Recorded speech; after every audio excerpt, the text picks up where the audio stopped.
তাহলে এটার অ্যান্সার আসতেছে 5.3052 সেন্টিমিটার। দশম শ্রেণীর 16.4-এর 15 নম্বর প্রশ্ন। একটি বেলনের বক্রতলের ক্ষেত্রফল 100 বর্গ সেন্টিমিটার এবং আয়তন 150 ঘন সেন্টিমিটার। বেলনের উচ্চতা এবং ভূমির ব্যাসার্ধ নির্ণয় করো। তাহলে এইখানে আমাদের জাস্ট দুইটা ইনফরমেশন দেওয়া আছে। সেটা হচ্ছে বেলনের বক্রতলের ক্ষেত্রফল দেওয়া আছে 100 বর্গ সেন্টিমিটার এবং এর কত আয়তন দেওয়া আছে 150 ঘন সেন্টিমিটার। তাহলে এখান থেকে আমাদেরকে বেলনের উচ্চতা এবং ভূমির ব্যাসার্ধ নির্ণয় করতে হবে।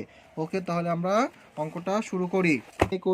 বেলনের উচ্চতা সমান এইচ এবং বেলনের ব্যাসার্ধ সমান কি আর। এই দুটো আমরা ধরে নিয়েছি, একটা হচ্ছে বেলনের উচ্চতা সমান এইচ এবং বেলনের ব্যাসার্ধ সমান আর। তাহলে আমরা কি জানি? আমরা একটা সূত্র জানি, বক্রতলের ক্ষেত্রফল সমান 2πr/h বর্গ সেন্টিমিটার। ওকে, বেলনের উচ্চতা এটাকে আমরা সেন্টিমিটার ধরে নিই এবং ব্যাসার্ধকেও আমরা সেন্টিমিটার ধরে নিই। আরেকটা সূত্র জানি আমরা, সেটা হচ্ছে বক্রতলের আয়তন সমান πr² সেন্টিমিটার কিউব অর্থাৎ ঘন সেন্টিমিটার। আমরা দুইটা সূত্র জানি, একটা হচ্ছে বক্রতলের ক্ষেত্রফল সমান 2πr/h বর্গ সেন্টিমিটার এবং জানি বক্রতলের আয়তন সমান πr² বর্গ সেন্টিমিটার।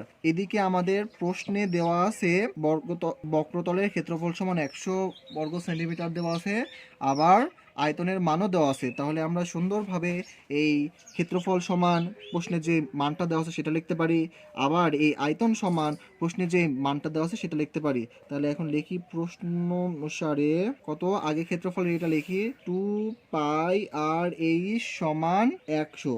এটাকে যদি 1 নম্বর সমীকরণ দিই, আর πr² এটাকে যদি এটা সমান কত দেওয়া আছে, এটা সমান দেওয়া আছে 150। এটাকে যদি 2 নম্বর সমীকরণ দিই তাহলে হয়ে যাবে। এখন কি করব? এখন করব জাস্ট 2 নম্বর সমীকরণকে 1 নম্বর সমীকরণ দিয়ে কি করব? ভাগ করব। ওকে, করি। তাহলে 2 নম্বর সমীকরণ ভাগ 1 নম্বর সমীকরণ। 2 নম্বর সমীকরণে কি আছে? πr²h। এটা কি ভাগ কত? 1 নম্বর সমীকরণ। 1 নম্বর সমীকরণ আছে 2πr/h সমান 150 ডিভাইড বাই কত? 100। এই এইচ কাটা, পাই কাটা, আর এখানে একটা আছে, এখানে দুইটা আছে, তাহলে একটা আর থাকলো। তাহলে কি হচ্ছে? উপরে থাকতেছে জাস্ট আর, নিচে থাকতেছে 2। তাহলে এখানে কত থাকতেছে? 3 ডিভাইড বাই 2। তাহলে আমরা যদি ক্যালকুলেশন করি তাহলে হচ্ছে আর যদি গুণ করি 2r সমান 6, কত? 3 দুগুণ 6। সুতরাং আর সমান কত হচ্ছে? আর সমান 3 হচ্ছে। আর এর মান আমরা পেয়ে গেছি। আরটাকে আমরা কি ধরছিলাম? আরটাকে আমরা ব্যাসার্ধ ধরছিলাম। তাহলে এই আর এর মান যদি আমরা 1 নম্বর সমীকরণে বসাই দিই অথবা 2 নম্বর সমীকরণে বসাই দিই তাহলে আমরা এইচ এর মানটা পেয়ে যাব।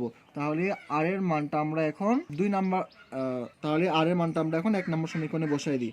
আর এর মান 1 নং এ বসিয়ে পাই।